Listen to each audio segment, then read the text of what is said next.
너희 모든 나라들아 여호와를 찬양하며 너희 모든 백성들아 그를 찬송할지어다. 아멘. 경배와 찬양을 받으시기 합당하신 우리 주 하나님 아버지, 이 시간 주의 핏값으로 사신 주의 백성들이 주 앞에 나와 모시게 예배하고 찬양하고 경배하오니 우리들이 드려지는 예배를 홀로 흡양하시고 우리에게 한없는 은혜와 은총을 베풀어 주옵소서. 예배 시종을 주님께 의탁하옵고 존귀하신 예수님의 이름으로 기원하옵나이다. 아멘. 다 같이 일어서셔서 19장 찬송 드립니다. 몸이 불편하신 분들은 자리에서 들어주시기 바랍니다. 19장.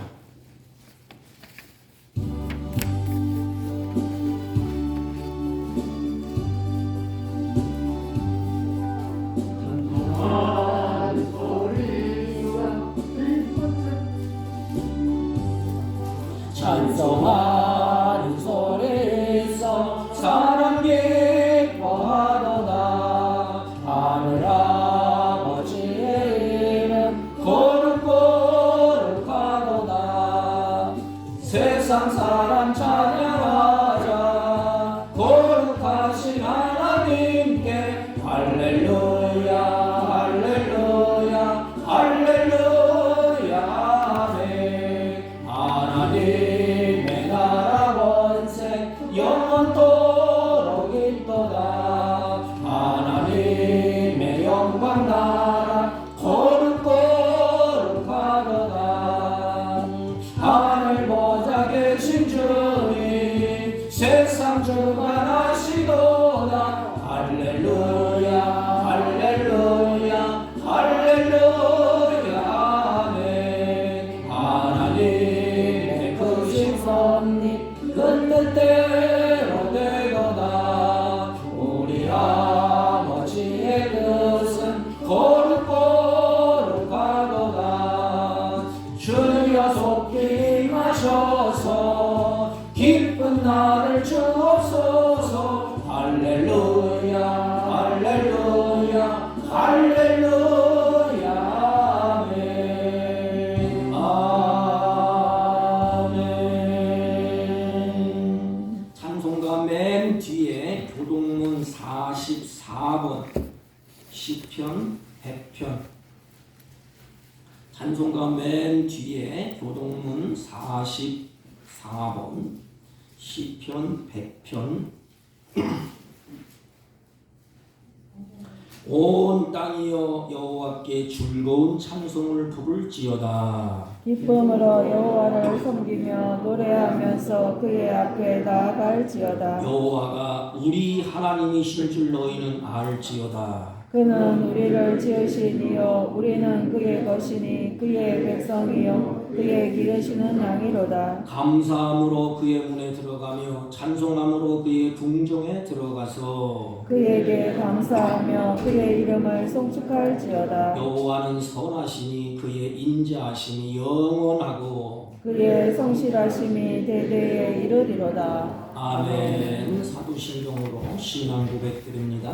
전능하사 천지를 만드신 하나님 아버지를 내가 믿사오며 그 외아들 우리 주 예수 그리스도를 믿사오니 이는 성령으로 잉태하사 동정녀 마리아에게 나시고 본디오 빌라도에게 고난을 받으사 십자가에 못 박혀 죽으시고 장사한 지 사흘 만에 죽은 자 가운데서 다시 살아나시며 하늘에 오르사 전능하신 하나님 우편에 앉아 계시다가 저희로서 산 자와 죽은 자를 심판하러 오시리라. 성령을 믿사오며 거룩한 공예와 성도가 서로 교통하는 것과 죄를 사하여 주시는 것과 몸이 다시 사는 것과 영원히 사는 것을 믿사옵나이다. 아멘. 다 같이 착석하시고 310장 찬송입니다. 아 하나님의 은혜로.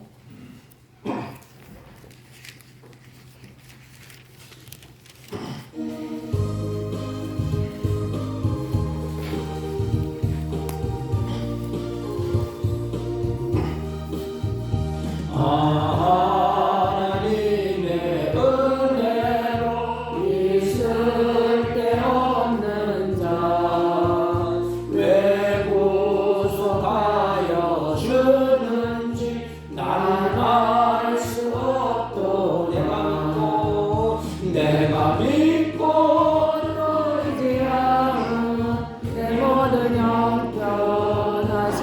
주님 늘 보호해 주실 것을 나는 확실히 아네.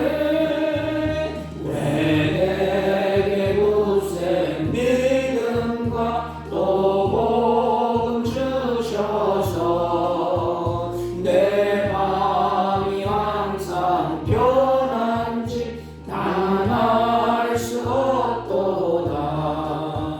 내가 믿고 또 의지함은 내 모든 형편하시는 주님 늘 보호해 주실 것을 나는 확실히 아네. 왜 내게 성령 주셔서 내 마음 감동해 주 예수 믿게 하는지 난 알 수 없도다. 내가 믿고 또 의지함은 내 모든 형편하시는 주님 늘 보호해 주실 것을 나는 확실히 아네. 주 언제 강림하실지 꼭 밤에 홍낮에 또 주님 만날 그것도 난 알 수 없도다. 내가 믿고 또 의지함은 내 모든 형편하시는 주님 늘 보호해 주실 것을 나는 확실히 아네.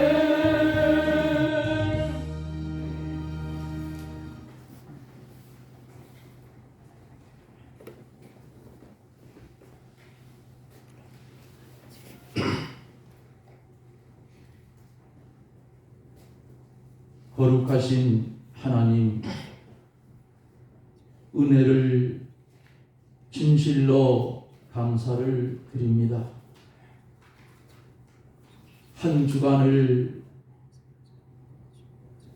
우리에게 은혜 주셔서 주 안에서 생명의 연장을 받아 살게 하셨다가 거룩한 주의 날 주의 몸된 교회로 발걸음을 옮길 수 있도록 우리의 마음을 감동시켜 주셔서 한 마음 한 뜻 가지고 예배 드릴 수 있는 귀한 은혜 주심을 다시금 감사를 드립니다. 노아의 때와 같고 롯의 때와 같은 어지러운 이 세상을 바라보면서도 잠자는 신앙에서 제대로 깨어나지 못한 우리를 긍휼히 여겨 주옵기를 원합니다. 무엇이 참인지 무엇이 거짓인지 이것조차 구별되기가 힘든 변질된 진리들이 난무하고 성도들은 진리의 목이 말라 이리저리로 헤매이는 안타까운 모습들을 볼 수가 있습니다. 그러나 하나님께서 사북 이 지역에 사랑하는 몸된 사북교회를 세우시고 귀한 목사님을 중심하여 주 안에서 바른 신앙생활을 영위해 갈 수 있는 은혜를 주셨습니다. 이제는 잠자는 신앙에서 깨어나서 일어나 머리를 들라고 했사오니 일어나 머리를 들을 수 있는 그런 성도들이 되어지기를 원합니다. 어두운 세상에 물들지 않게 도와주시고 어렵고 힘든 이 진리의 도를 행해 가다 보면 세상 사람들이 우리를 볼 때에 말씀대로 미련하다고 했습니다. 그러나 우리에게 주신 믿음의 도는 우리에게는 신령한 것이기에 이 하나님의 주신 진리를 생명으로 여기고 이 진리를 사수하며 믿음의 바른 길을 걸어가게 해 주옵소서. 원수가 내 집에 있다고 했습니다. 이제 말씀을 중심하여 믿음으로 하나하나 정리할 것은 정리하고 세워갈 것은 세워가고 버릴 것은 버리는 지혜로운 하나님의 백성들이 되어져서 어두운 세상에 빛이 되는 성도가 되어지고 썩어져가는 세상에 소금 되어져서 황구제의 사명을 잘 감당해 갈 수 있는 그런 믿음의 덕목을 가진 성도가 되게 하여 주셔서 죽어가는 이 지역에 빛이 되고 진리 되고 생명되어 주님께 영광을 돌릴 때에 인근의 하나님이 택한 백성들을 하나님께서 사랑하는 몸된 교회로 불러 모아 주실 것을 믿습니다.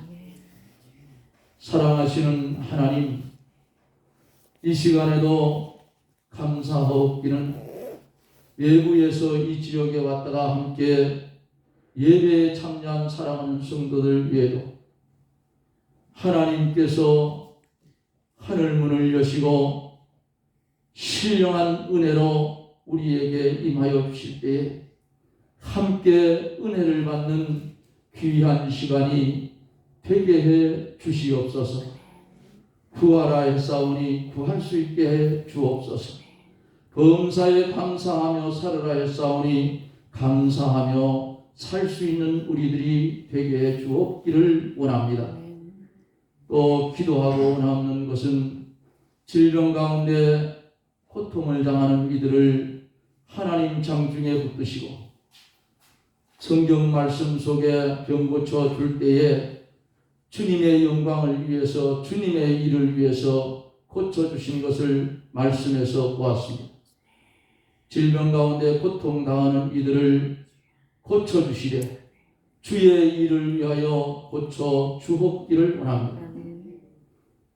또한 이 시간에도 말씀을 들고 태어나실 사자 목사님 위에 영광과 진리로 충만하게 하여 주시고 성령의 능력으로 더하여 주셔서 증거되는 귀한 말씀이 이 한 검이 되어서 우리의 심은 골수를 찔러 쪼개며 양약이 되는 말씀으로 임하여 올 때에 아멘하고 말씀을 받아 어두운 세상을 빛되게 살게 하여 주옵소서. 시작된 예배 하나님 홀로 영광을 받아 주시옵시고 우리에게는 무한한 은혜의 시간이 되는 축복된 시간이 되게 해 주옵소서. 예수님 이름으로 간절히 기도드리옵나이다. 아멘.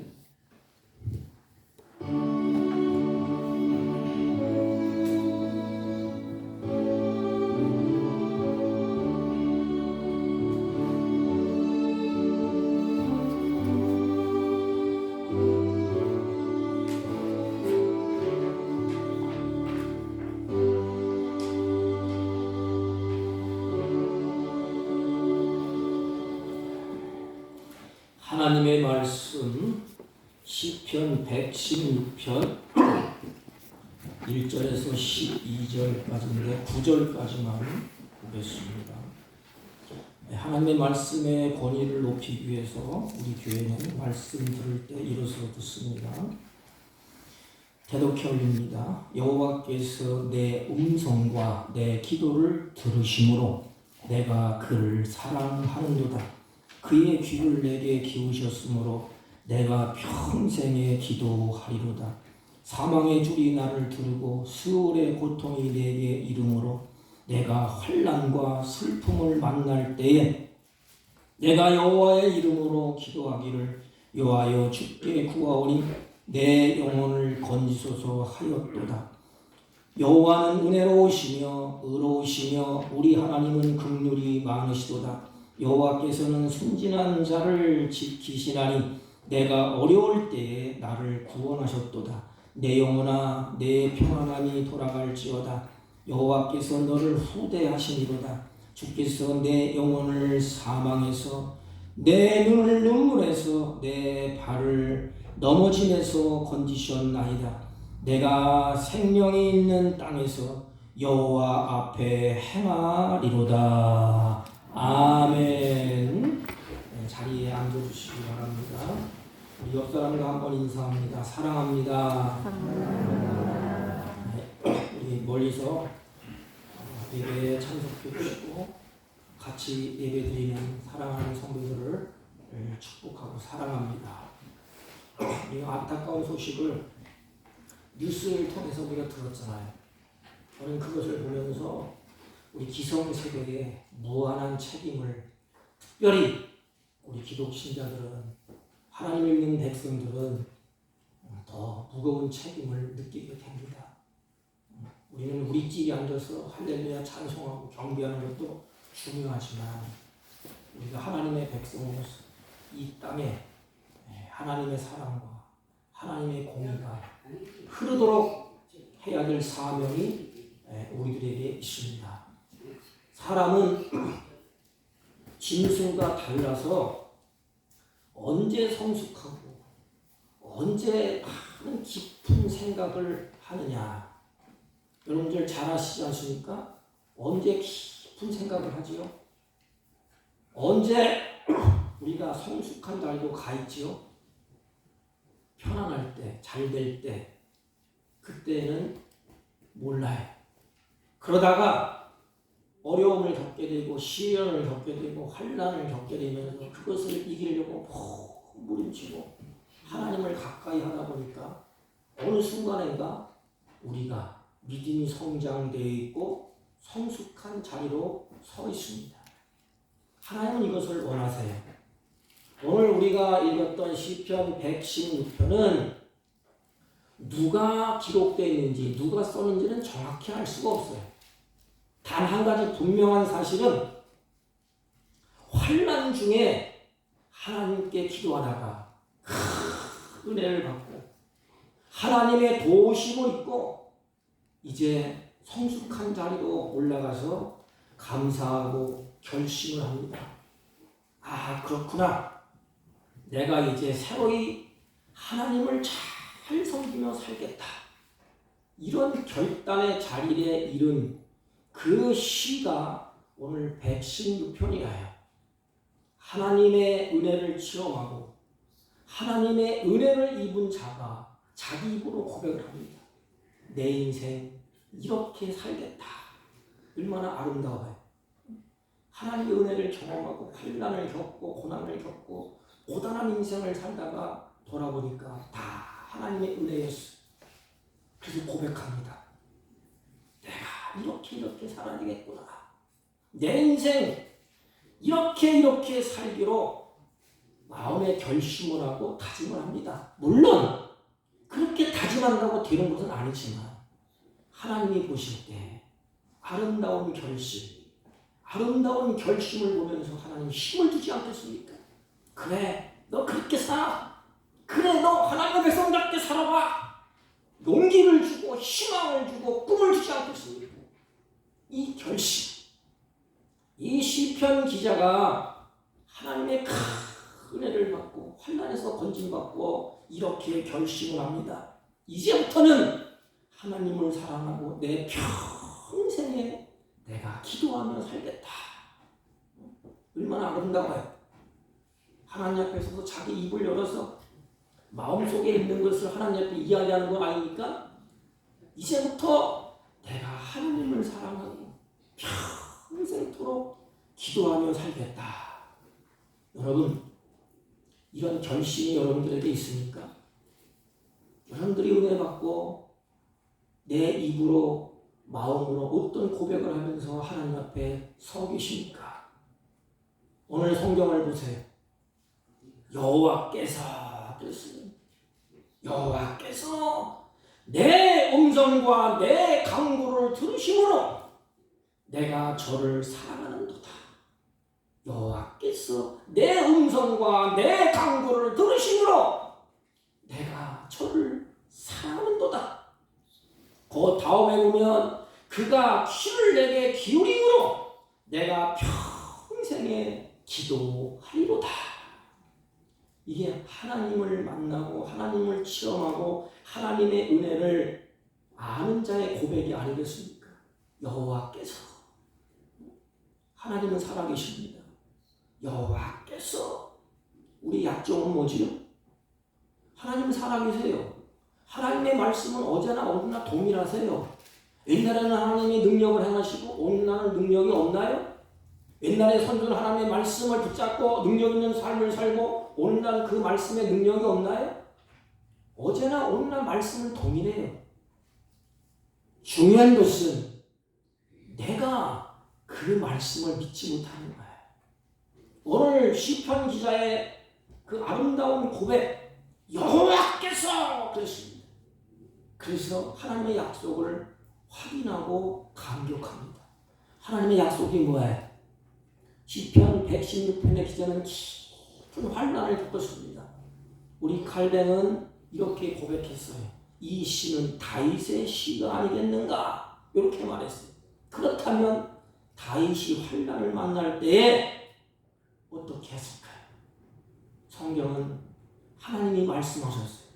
환난을 만날 때에 나를 부르라. 환난을 만날 때에 나를 부르라. 그렇다면 우리 인생에 환난이 없다는 이야기가 아닙니까? 환난이 있다는 이야기예요. 환난이 만난다는 이야기예요. 그때 어떻게 해요? 나를 부르래요. 이 말씀대로 엄청난 환난을 만날 때에 이 시편 기자는 하나님께 간구했어요. 뭘 붙잡고?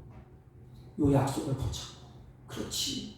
환난 만날 때 하나님을 부르겠다. 내가 할 수 있는 것 그 하나님께 부르짖는 것입니다. 그런데 하나님께서 그 말씀하신 대로 내 간구를 들으셨대. 뭐지요? 하나님이 약속하신 것을 이루셨다는 거예요. 그래서 감격하는 거예요. 우리 성도들은 하나님의 말씀을 눈으로 보고 듣잖아요. 언제 감격해? 아, 이 말씀대로 되었네. 야, 창세기에 이런 말이 있는데 이렇게 이루어졌네. 환난한데 나를 부르라는 내가 불렀더니 하나님이 응답을 해주셨네. 그때 신앙의 깊이가 점점 깊어지지 않습니까? 이 시편 기자가 그래요. 환난 날에 나를 부르라 불렀더니 말씀대로 이루어졌어. 간구를 들으셨어. 약속을 지키시는 하나님을 체험하게 됩니다. 그러므로 하나님의 말씀을 믿었다는 것을 오늘 증명하는 것이 아니겠습니까? 그 말씀을 믿지 않으면 부르짖지 않아요. 이 시편 기자는 하나님이 무엇보다 크다는 것을 마음속으로 체험적으로 알게 됩니다. 아, 하나님이 이런 하나님이시구나. 그러니까 얼마나 감격하겠습니까? 오늘날 이런 신앙이 다 식어졌어요. 하나님의 말씀을 눈으로 보고 말씀을 듣지만 믿지 않아요. 그래서 괴리가 생겨. 말씀은 말씀이고 나는 나고 말씀은 말씀이고 내 생활은 생활이고 이게 세속합니다. 이게. 따로 말씀 따로 하나님 따로 세상 사는 거는 따로 살아요. 예배당에 와서는 찬송하고 기뻐 뛰며 즐거워하며 내가 예수를 믿는다고 찬송을 하지만 실질적으로는 여러분들의 생활이 어떻습니까? 이 시편 기자의 모습을 우리가 보면서 우리의 신앙은 어떻습니까? 기도를 들으신다는 것은 사랑한다는 뜻이에요. 그래서 하나님을 사랑합니다 고백하잖아요. 아니, 하나님이 자기를 사랑했다는 거예요. 늘 깨달았어요. 여호와께서 내 음성과 내 간구를 들으심으로 내가 저를 사랑하나이다. 하나님이 이처럼 나를 사랑하는 것을 깨닫습니다. 여러분, 하나님은 언제나 우리의 기도를 들을 준비를 하고 계신다는 거예요. 이게 사랑이에요. 어린아이, 철없는 어린아이 자기 마음대로 막 하잖아요. 그때 부모는 눈을 띄지 않잖아요. 귀를 거기에 딱 대잖아요. 저놈이 언제 나를 부를까? 저놈이 언제 내 이름을 부를까? 하나님은 자기 백성이 어려운 쇠파를 견디며 사는 것을 잘 알고 계세요. 인생을 우리가 살다 보면 환난을 만나게 되는 것도 하나님은 잘 알고 계십니다. 왜? 하나님이 창조하셨고 하나님은 전능하신 분이기 때문에. 그러므로 환난을 만난 사랑하는 자들이 부르실 때 기도를 들으시려고 오늘 성경에 보니까 이 귀를 기울이신데 얼마나 감사해요. 나가 부르실 때 내 목소리를 들어보려고 귀를 기울이신데 왜지요? 나를 사랑하기 때문에. 여러분, 이것을 느꼈습니까? 하나님이 나를 바라보면서 귀를 기울일 때 얼마나 힘들까? 얼마나 어려울까? 그 고통의 소리를 하나님이 들으시려고, 환난 만난 자의 부르심을 들으시려고, 아니, 하나님의 은혜를 받은 자가 사는 그 모습, 감사하는 목소리를 들으시려고 귀를 기울이시는데. 에베소 히브리 4장 10절에 보면 바울이 이렇게 기록했어요. 에베소에도 바울이 그렇게 말씀하셨습니다. 때를 따라 돕는 은혜를 얻기 위하여 은혜의 보좌 앞에 담대히 나갈지어다. 때를 따라 돕는 은혜. 제가 옥하는 목사님의 설교를 듣다가 이 말씀을 하시더라고요. 똑같이. 성령이 내 마음을 감동하시는 게 똑같이 감동하셨나 봐요. 아무튼 제가 존경하고 사랑하는 우리 옥 목사님 설교를 듣다가 그분은 이렇게 말씀하시더라고요. 이 본문을 때를 따라 돕는 은혜를 이렇게 해석하시더라고요. 내가 필요할 때마다 도와주시는 은혜를 하나님이 준비하셨대. 다시 말하면 주님은 필요할 때마다 도울 수 있는 은혜를 준비하고 계신데 얼마나 감격스러운지 보세요. 아무 때나 하나님이 하는 것이 아니고 꼭 필요할 때 때를 따라 도와주려고 하나님이 은혜를 준비하셨대. 환난 만난 자에게는 환난 만난 자의 때에 합한 은혜, 기뻐 즐거워할 때는 그때 많은 때에 합한 은혜. 환난을 만날 때 우리의 문제가 어디 있는가를 아시고 때를 따라 필요한 은혜를 그때그때 적절하게 허락하셨다는 것이 아닙니까? 다윗도 마찬가지. 오늘 본문에 시편을 다윗이 썼다면 다윗도 두려움이 있었고 약해질 때가 있었고 연약할 때가 있었다는 것을 알 수가 있습니다. 근데 참 인간이 못됐어요. 왜냐하면 내가 잘 되고 내가 형편이 좋아지고 내가 무엇인가 이루어가면 많은 친구들이 나를 따릅니다. 많은 사람들이 주위에 있어요. 그런데 내가 꼬꾸러지고 환난을 당하고 어려움을 당해보세요.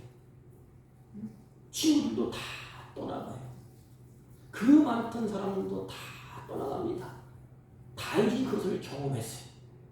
자기 편에 서 있을 것이라고 기대했던 친구들, 내 편에 서 있을 거라고 기대했던 장군들, 내 편에 서 있겠다고 생각했던 수많은 사람들, 친구들도 다윗이 어려움을 당하고 수치를 당할 때 참 뼈아픈 경험을 합니다. 다 배신했어요. 다윗이 다 배신을 당합니다. 가슴 아픈 체험을 다윗이 하게 됩니다. 여러분, 사람이 공경에 빠지게 되면 주변 사람들이 다 돌아서고 쳐다보지도 않아요. 다윗이 공경에 빠져서 피난길에 들 때 침을 뱉으면서 다윗을 향해서 막 저주하기까지 했습니다. 그래서 두려운 거예요. 흔들리게 됩니다. 우리의 신앙이 그렇지 않습니까?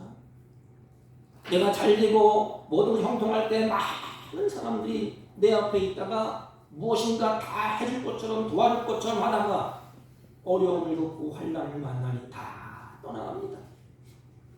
다윗이 이런 체험을 하게 돼요. 그때 찾은 분이 누구예요? 그래, 방백을 의지하지 말고 도울 힘이 없는 인생도 의지하지 말고 환난 날에 나를 부르라는 하나님께 간구하지 않습니까? 여러분의 신앙은 어떻습니까? 나를 배신했다고, 내가 그렇게 잘해줬는데 내 품을 떠났다고, 내 마음을 후려 팠다고, 나를 배신했다고 원망하면서 원수를 갚으려고 몸부림치지 않습니까? 그러나 오늘 시편 기자는 곤고한 가운데, 환난을 만난 가운데 다 떠났어요. 인간인지라 왜 두려움이 없겠습니까? 인간인지라 왜 흔들리지 않겠습니까? 그럴 때 오늘 시편 기자는 여호와께 간구했다는 거예요. 부르짖었다는 거예요.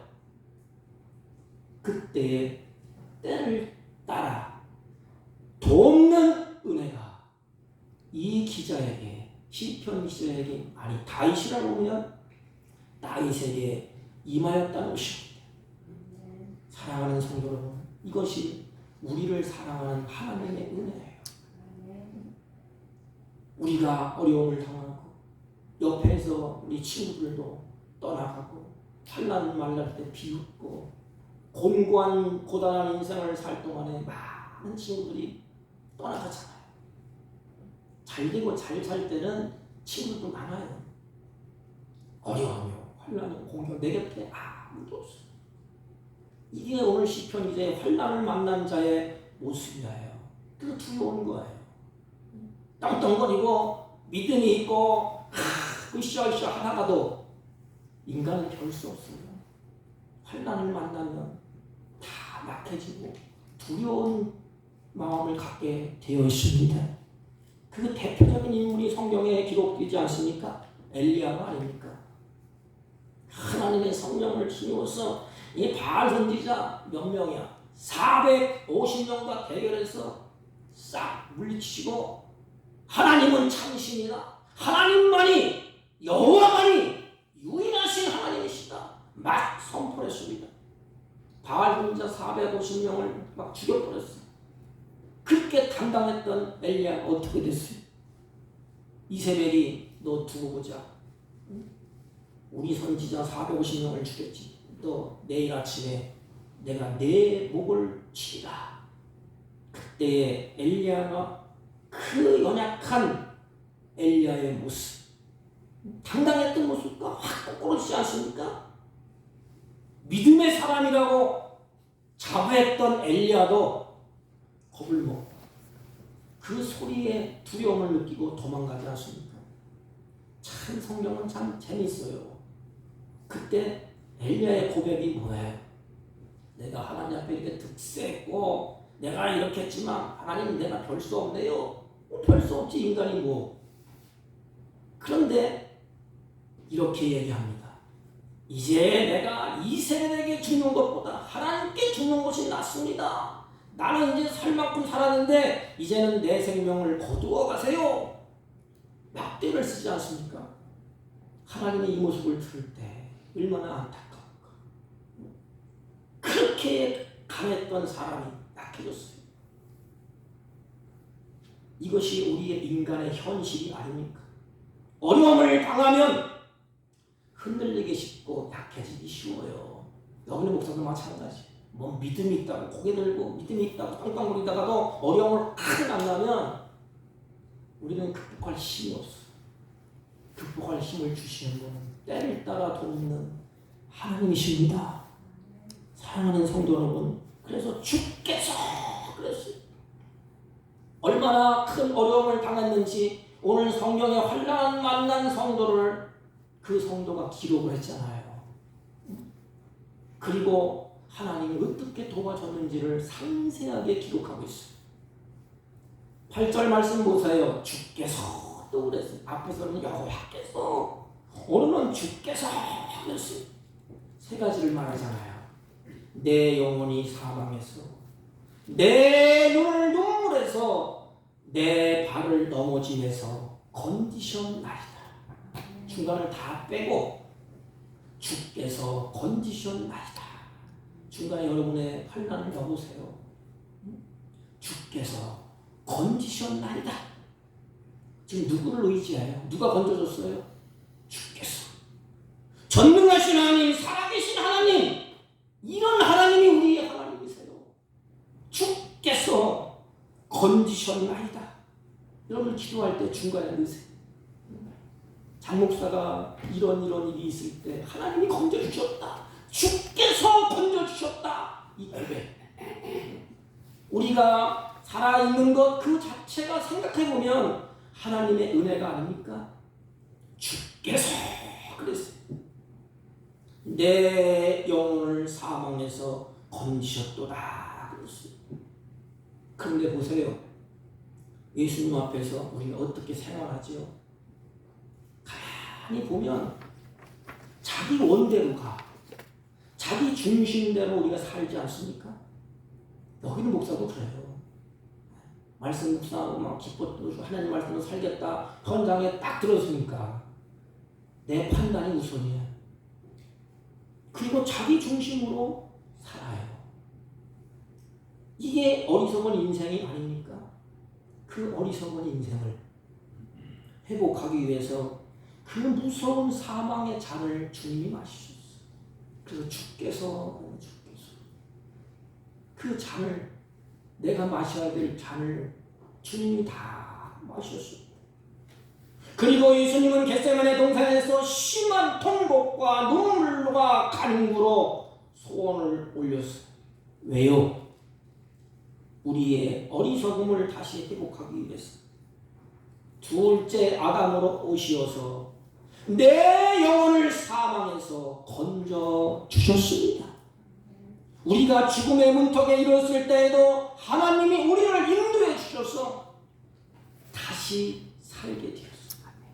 우리의 영혼이 영원한 죽음으로부터 건짐받아서 날마다 거룩한 자리로, 성화되는 자리로 나가게 하신 분도 바로 우리를 건져주신 주께서 여호와 하나님이십니다.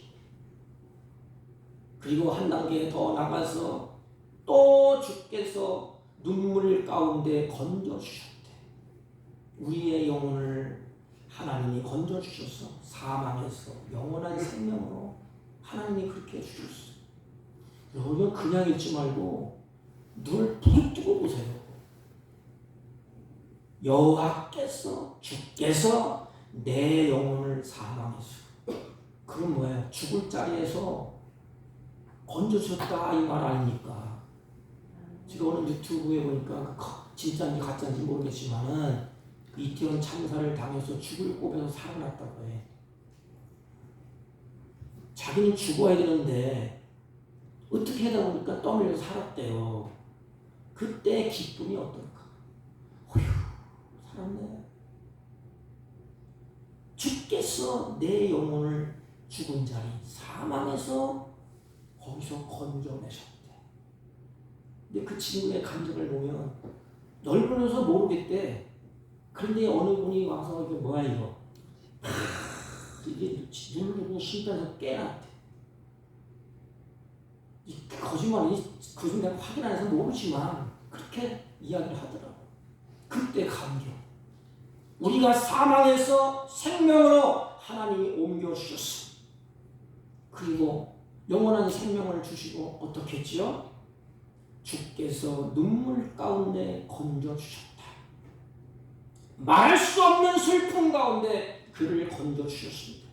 하나님은 슬퍼하는 자를 위로해 주시고 통곡하는 자의 그 베옷을 하나님이 다 벗겨주시고 저희를 눈물에서 건져주신다고 성경은 말씀하고 있습니다. 우리의 눈에서 눈물을 하나님이 씻겨주신다. 어느 분은 이렇게 말했어요. 울고 있는 우리를 주목하시고 우리의 눈물을 보시고 이렇게 말한대요. 사랑하는 자야, 울지 마라. 내가 네 눈물을 씻겨주실게. 눈물에서 하나님이 우리 손을 잡고 건져주신대. 이 사랑, 나 같은 놈이 무엇이간데. 그래서 시편 기자가 고백하잖아요. 주께서 내 눈을 눈물에서 건지셨나이다.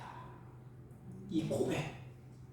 그리고 주께서 내 발을 넘어짐에서 건지셨나이다.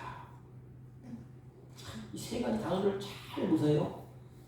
영원에서, 죽을 사망에서 건져서. 이게 기본이 아닙니까? 살아있어야 될 거 아닙니까?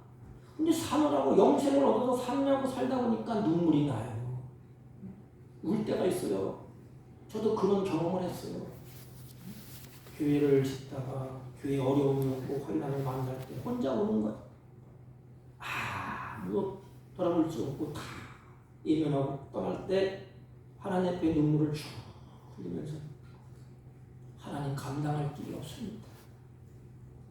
그 심정, 그때에 하나님이 건져 주신다는 거예요. 아니, 현재형으로 돼 있어. 건지셨다. 주께서 내 눈을 눈물에서 건지셨나이다. 그리고 세 번째는 살아가는 모습이야. 살아갈 때 어떻게 되지요? 주께서 내 발을 넘어짐에서 건지셨다. 그럼 우리 인생이 환난을 만나서 눈물일 때도 있죠. 걸어갈 때 넘어질 때도 있죠. 이 첫 번째는 뭐예요? 이 생명을 얻었다는 겁니다. 죽을 자리에서 하나님 건져주셨기 때문에 생명을 얻었어요. 그 생명이 이 세상을 살 동안에 눈물 흘리게 된다는 거예요. 사는 게 그렇지 않습니까? 눈물 범벅이에요. 건져주셨대. 한 걸음 더 나가서 우리의 걸음을 걸 때 넘어지면서. 근데 우리는 난 안 넘어져. 내가 얼마나 믿음이 좋은데 장담할 분 계십니까? 다시 말하면 죄악에 빠지는 그때 하나님이 건져주셨대요. 불행에 불행으로 떨어지는 그것밖에 없는 우리 인생이지만 하나님이 우리를 건져내셨대. 우리의 발이 거의 넘어질 때에 하나님의 오른손으로 우리를 붙들어 주셨대. 이게 사랑이에요. 우리가 넘어지고 자빠지는 일들이 한두 번이겠습니까? 여러분 가다가 흔들리는 일이 한두 번이겠어요? 믿음이 좋았던 시편 기자도, 아니 믿음이 좋았던 하나님의 백성들도 성경에 기록할 때 뭐라고 했느냐? 내 발이 미끄러질 때, 미끄러질 뻔할 때에, 미끄러질 때에 하나님이 거기서 건지셨다고 말씀하고 있습니다. 그런데 이렇게 주님 앞에 나와 예배할 수 있는 것은 성경에 이렇게 기록했어요. 우리가 넘어지나 아주 넘어지지 아니하면 그 다음 구절, 여호와의 의로운 손이 우리를 붙들어 주시리라. 여러분, 내 발이 막 넘어질 때 두 손을 드세요. 주님, 주님은 의롭지 않습니까? 이 손을 붙들어 주세요. 나를 건져주세요. 지금 그렇게 좀 기도하세요. 하나님은 큰 거 요구하지 않습니다. 이 시편 기자의 모습을 보십시오. 하나님이 우리가 넘어질 때 붙들어 주셨기 때문에 여러분이나 저나 이 자리에 와서 예배드리지 않습니까? 우리 인간이 무엇이기에, 아니 장목사가 무엇이기에 나의 기도를 들으신단 말입니다. 누가 내 기도를 듣겠습니까? 누가 나를 건져내겠습니까? 내가 무엇이기에 하나님이 나를 붙들어 주십니까? 그 주님의 사랑에 감격해서 사랑의 고백이 뭐예요? 내가 주를 사랑하나이다. 이걸로 나서는 다윗이 쓴 시가 맞는 것 같아요. 확실하지 않지만 뭐예요? 이제 하나님만을 사랑할게요. 이 고백이 우리 사복교회 사랑하는 성도들의 고백이 되시길 바랍니다. 하나님, 내 평생 이제부터 하나님만 사랑할게요. 오직 예수님만이 내 인생의 유일한 희망입니다. 이게 아닙니까? 이 고백. 나는 하나님 없으면 못 살아요. 이제 하나님만 사랑할게요. 우리가 기도해서 환난에서 구원받는 것도 중요하지만 그 무엇보다 중요한 것은 하나님을 사랑하는 자리까지 나가는 것. 여러분, 하나님을 사랑합니까? 두 손 놓고 생각해 보세요. 사람은 사랑하는 쪽으로 발을 옮기고 사랑하는 쪽으로 눈을 돌리고 사랑하는 쪽으로 무엇인가를 주려고 합니다. 그렇다면 하나님을 사랑하는 고백이 있습니까? 그 다음은 말을 안 해도 자동적으로 가게 돼 있어요. 기도하지 말라고 기도하고 봉사하지 말라고도 그 봉사하고 하나님의 성도들을 사랑하고 이웃 사랑하게 돼 있어요. 왜? 하나님을 사랑하기 때문에.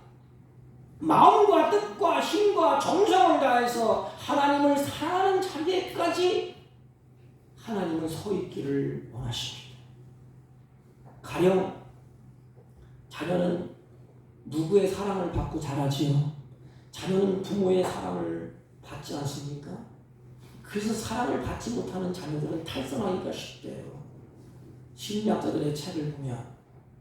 그러나 좀 더 자라게 되면 어떻게 되지요? 부모의 사랑을 받다가 내가 성숙해지고 자라네. 그러면 나를 사랑하는 부모를 존경합니다. 나를 사랑하고 아껴줄 줄 아는 그 부모를 나도 사랑하게 됩니다. 부모의 사랑을 받는 것으로 만족하는 게 아니고 성숙한 자녀는 부모를 위해 줄 줄 알아. 부모가 나를 위해서 저렇게 몸부림치다가 손톱이 빠지고 손발이 부르트고 얼굴에 깊은 주름을 졌구나. 그래서 부모를 위해 줍니다. 그 자리까지 나가는 것이 바로 성숙이 아니겠습니까? 거기까지 가는 것이 하나님이 원하시는 하나님의 자녀의 모습이 아니겠습니까? 우리는 늘 하나님의 사랑을 받는 사람으로만 생각하기 쉬워요. 물론 맞습니다. 먼저 하나님 우리를 사랑하는 것은 맞아요. 그렇다면 우리도 하나님을 사랑하는 자리까지 이뤄야 되지 않습니까? 여러분 어떻습니까? 주님 말씀 앞에 여러분을 답을해보세요. 하나님이 사지를 찢으시고 나를 사랑했다면 내가 너를 사랑해서 너를 건드셨고 내가 너를 사랑해서 귀를 기울이고 있고 내가 너를 사랑해서 이와 같은 일을 해내지 않았느냐? 그렇다면 그 사랑을 받은 자의 모습이 어떨까? 은혜 받은 자의 모습이 어떨까? 그러면 나도 주님을 사랑합니다. 그래서 주님을 위해서 살지 않습니까? 바울의 고백이 그거예요. 사나 죽으나 나는 주의 것이로다. 나는 이제부터는 내 인생 주를 위해서 살기로 결심했다. 주님은 말씀하십니다. 내 마음을 다하고 목숨을 다하고 힘을 다하여 뜻을 다하여 주 너의 하나님을 사랑하라 그랬습니다. 어찌 은혜 받은 자가 주님을 사랑하지 않기 때문에 이 말을 하셨겠습니까? 사랑하는 여러분, 우리 모두 다 하나님을 사랑하는 그 자리까지 나갈 수 있는 그런 신앙이 성숙했으면 얼마나 아름답겠습니까? 한 해를 정리하면서 생각해 보세요. 내 신앙이 초창기에부터 이제까지 점점 하나님을 더 사랑했는가? 그 자리까지 갔는가? 아니면 그 은혜를 다 망각하고 내 중심, 내 욕심대로 끌려가지 않았는가? 아름다운 고백을 하는 기자의 모습을 보세요. 내가 주를 사랑하나이다. 이 고백이 저와 여러분의 고백이 되었으면 얼마나 좋겠습니까? 그리고 이렇게 말해요. 한 걸음 더 나가잖아요.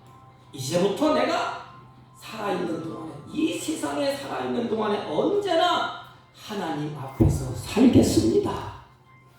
얼마나 아름다워. 사랑하나이다 고백해서 한 걸음 더 나갔어. 주님, 내가 이제부터 사는데 내 생이 얼마인지 모르겠지만은 하나님 앞에서 살겠습니다. 그게 구절이에요. 내가 생명 있는 땅에서 여호와 앞에 행하리로다. 주님 앞에서 주님과 동행하며 평생을 살고 싶은 이 마음. 왜요? 너무 좋으니까. 그 은혜를 체험하고 너무 좋으니까. 사람들은 다 떠났고 예민할 때 주님이 이렇게 감싸는 거 아니에요. 내가 두려움아, 내가 있지 않냐? 내가 건져주고, 내가 힘을 주고, 내가 너를 이렇게 해줄게. 아니, 실질적으로 그런 경험, 그런 체험을 했습니다. 그러면서 사랑한다는 고백을 하면서 한 걸음 더 와서 뭐가요? 너무너무 좋으니까 이제는 내가 살아있는 동안에 내 평생에 하나님 앞에서 이렇게 살겠습니다. 내가 이 세상 살아있는 동안에 언제나 하나님 앞에서 살겠습니다. 이게 뭐예요? 이게 신앙생활이지 뭡니까? 여러분들 신앙생활이 어떻습니까? 한마디로 말하면 하나님 앞에서 사는 거예요. 간단해요. 은혜 안에 사는 거 아닙니까? 하나님과 같이 하는 거 아닙니까? 성경에 아름다운 단어가 있어요. 두 단어를 꼽는다면 함께, 한 단어를 더 꼽는다면 사랑. 얼마나 아름다워. 하나님과 함께 사랑 안에서 사는 것이 신앙생활 아닙니까? 하나님 앞에서 생각하고 하나님 앞에서 말하고 하나님 앞에서 살아가는 것. 이 대표적인 주인공이 요셉이 아닙니까? 하다가 주님과 함께 하다가 유혹을 받고 어지러움이 왔을 때 그 입에서 나오는 말이 뭐예요? 내가 하나님 앞에서 어찌 큰 악을 행할 수가 있습니까? 그래서 도망치지 않습니까? 이것이 바로 신앙이에요. 사랑은 하나님 앞에서 사는 거예요. 내가 사랑하잖아요. 사랑하는 앞에서 행동하고 할 때 얼마나 기쁘겠어요. 인간도 마찬가지잖아요. 내가 꼴보기 싫고 미워. 그럼 그 앞에서 있기도 싫고 모든 걸 행하기가 귀찮아. 아니 하기 싫어. 그런데 내가 사랑해. 그럼 그 앞에서 애기도 부려보고 이것도 해보고 저것도 해보고 막 쫄지 않습니까? 이게 하나님의 백성 우리야. 내가 하나님을 사랑합니다. 하나님 그 사랑 안에서 내가 사는 동안에 주님 안에서 살겠습니다. 내가 하나님 앞에서 이렇게 살겠습니다. 그리고 한 걸음 더 나가서 뭐라고 해요? 주님 살되 하나님 앞에서 살되 여호와께서 내게 주신 모든 은혜를 무엇으로 보답할까? 이게 완성이에요. 완성. 신앙의 완성. 그래서 다 은혜, 하나님 은혜를 생각하면서 내가 어떻게 살아야 될까? 이게 자녀의 모습이 아니겠어요? 우리 자녀 성숙하면 어떻게 해요? 내가 부모를 위해서 어떻게 살까? 어떻게 보답할까? 하나님이 내게 베풀어준 은혜가 너무너무 많습니다. 여러분, 우리는 삶은 죽을 고비를 겪으면서 우리 인생을 살지 않습니까? 하나님이 이 환난에서 건져주시고 우리를 붙들어 주시고 우리를 이끌어 주셨어. 제가 찬송을 듣다가 은혜라는 은혜 그냥 띄어서 한번 부르시면 좋은데 시간이 많이 갔기 때문에 복음성가 중에 은혜라는 찬송이 복음성가에 있어요. 거기에 가사 보니까 이렇게 기록되어 있어요. 내가 누려왔던 모든 것들이, 내가 지나왔던 모든 시간이, 내가 걸어왔던 모든 순간들이 당연한 것이 아니라 은혜였어. 모든 것이 은혜, 은혜, 은혜. 이 찬송을 부르는데 마음이 찡하더라고. 내가 누려왔던 모든 것들이, 내가 지나갔던 모든 시간이, 내가 걸어왔던 모든 순간들이 나는 당연한 줄 알았어. 당연한 것이 아니라 은혜였어. 모든 것이 은혜, 은혜, 은혜. 이 성도가 느끼는 것이 그거예요. 깨달은 것이 그거예요. 성도는 하나님께서 베풀어 주신 모든 은혜를 깊이 생각하는 거예요. 이게 굉장히 중요합니다. 우리는 어떻습니까? 인생을 살면서 하나님의 은혜 가운데 주여 만가지 은혜를 받았는데 어떻게 살아야 돼요? 깊은 은혜를 받았는데 어떻게 갚아야 됩니까?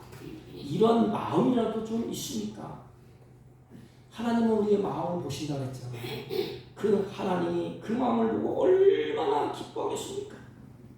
여러분, 특별히 우리 11월 달은 1년을 정리하면서 하나님께서 베풀어준 은혜를 기억하면서 감사하는 달이 11월 달 아닙니까? 사랑하는 성도 여러분, 하나님께서 우리에게 요구하는 것은 은혜를 갚으라는 말이 아니에요. 은혜를 갚으라는 뜻이 아니야. 강제로 그걸 요구하지 않습니다.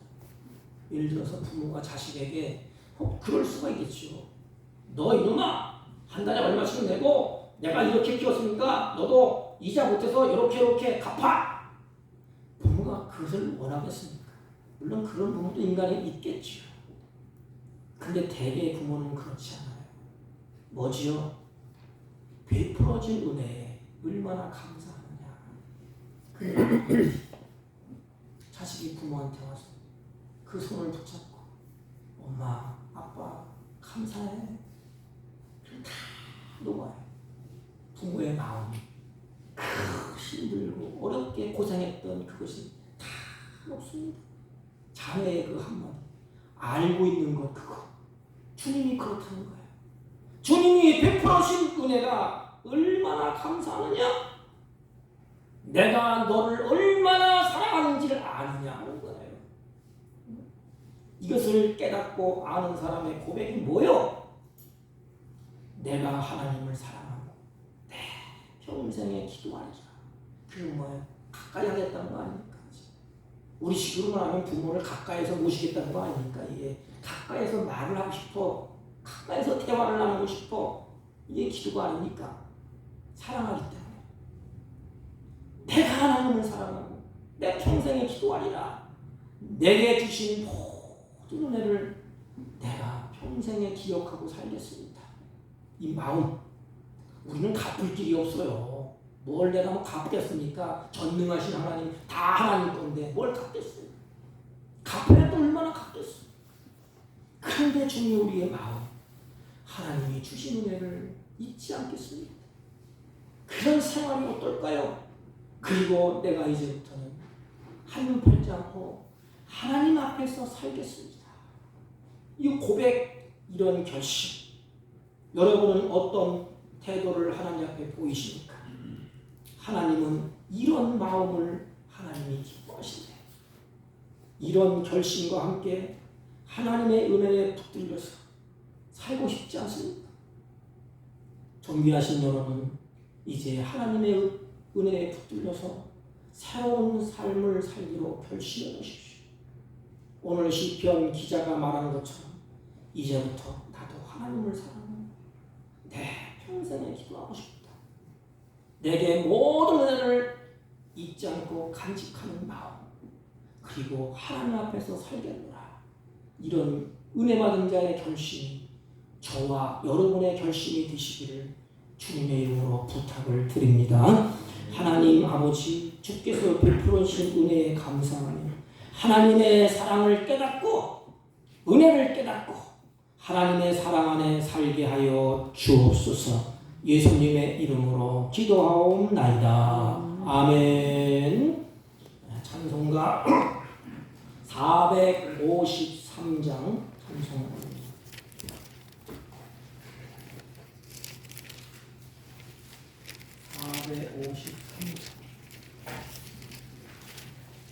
예수가 알기 원합니다.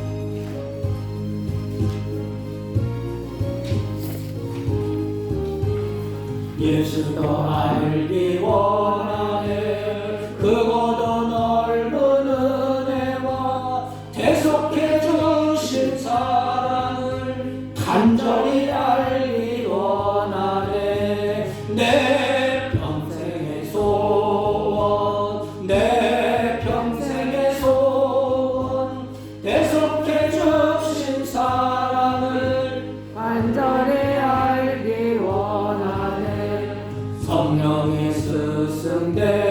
주셔서 진리를 가르치시고 거룩한 뜻을 깨달아 예수를 알게 하소서. 내 평생의 소원, 내 평생의 소원, 대속해 주신 사랑을 간절히 알기 원하네. 성령의 감화 받아서 하나님 말씀 배우니 그 말씀 한 절 한 절이 내 맘에 교훈되도다. 내 평생의 소원, 내 평생의 소원, 대속해 주신 사랑을 간절히 알기 원하네. 예수가 계신 보좌는 영광에 들려 있도다. 평화의 왕이 오시니 그 나라 왕성하도다. 내 평생의 소원, 내 평생의 소원, 대속해 주신 사랑을 간절히 알기 원하네. 전능하신 하나님 감사합니다. 주의 사랑하는 자녀들이 주 앞에 나와 예배하게 하시고 이들에게 큰 믿음을 주셔서 하나님을 사랑하는 마음으로 정성껏 예물을 준비하여 하나님께 드리오니 이 예물을 하나님이 받으시고 사랑하는 자녀에게 믿음을 따라 하나님의 선한 뜻이 이 땅에서 이루어지게 하시고 모든 일에 주님이 기뻐하시는 선한 열매가 풍성히 맺히도록 이른 비와 늦은 비로 충만케 하여 주옵소서. 이들이 구별하여 11조와 감사의 예물과 성교의 예물과 주정의 예물과 가지각색 예물을 구별하여 드렸습니다. 하나님 사랑하는 자녀들의 그 마음과 그 믿음을 받으시고 인생 나그네 길을 살 동안에 주님의 손에 붙잡혀서 하나님의 보호와 은혜와 평강으로 인도하여 주옵시고 특별히 이 악한 세상 살 동안에 물질의 노예가 되지 아니하고 하나님의 주신 것을 잘 다스리며 살아갈 수 있는 지혜로운 성도들이 되게 하여 주옵소서. 하나님 환난을 만나서 고난 중에 드린 손길도 있고 질병 가운데 하나님 안타까운 심정으로 떨리는 마음으로 드린 손길도 있습니다. 전능하신 하나님 이들의 마음을 헤아려 주시고 이들의 마음을 만져주시고 피 묻은 손으로 질병을 하나님이 다스려 주셔서 하나님이 원하시고 기뻐하시는 그 걸음을 걸을 때 하늘의 영광이 가득하게 하옵시고 육신의 질병에서 노임받게 하여 주옵소서. 특별히 마음은 원의로 내드리지 못한 손길도 있습니다.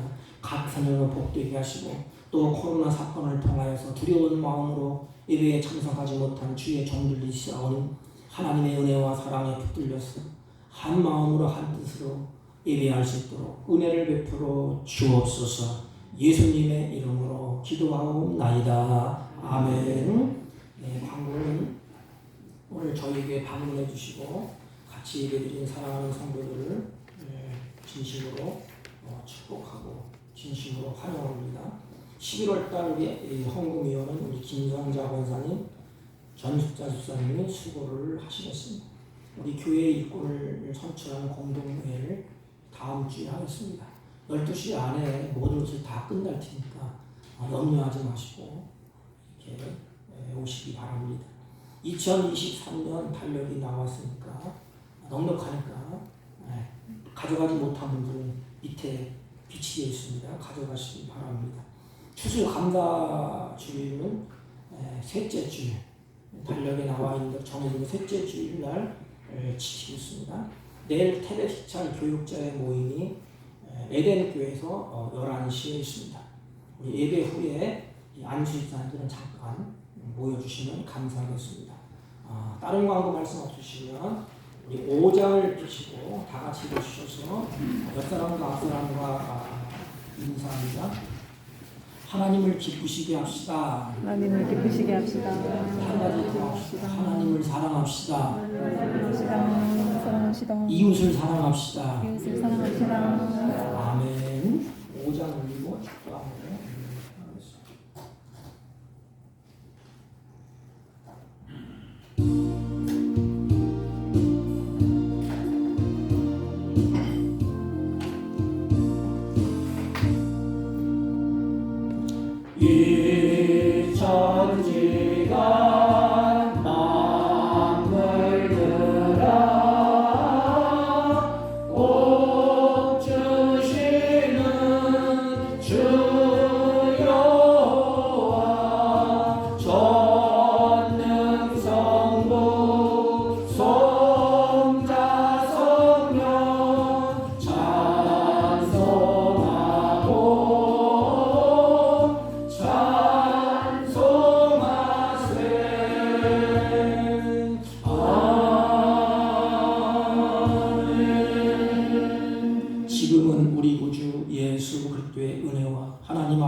극하신 사랑과 성령님의 이로 역사, 교통, 충만하신 은총, 오늘도 사랑하는 하나님을 나도 사랑하고 주님 앞에서 하나님의 백성다운 삶을 살며 무엇으로 보답할고 하는 그런 심정으로 나그네 인생 살기로 결심하고 다짐하고 돌아가는 주의 백성들 머리머리 위에와 이들이 경영하는 사업과 직장과 허리부터 난 자녀들 친들 머리 위에 지금부터 영원토록 함께 있을지어다.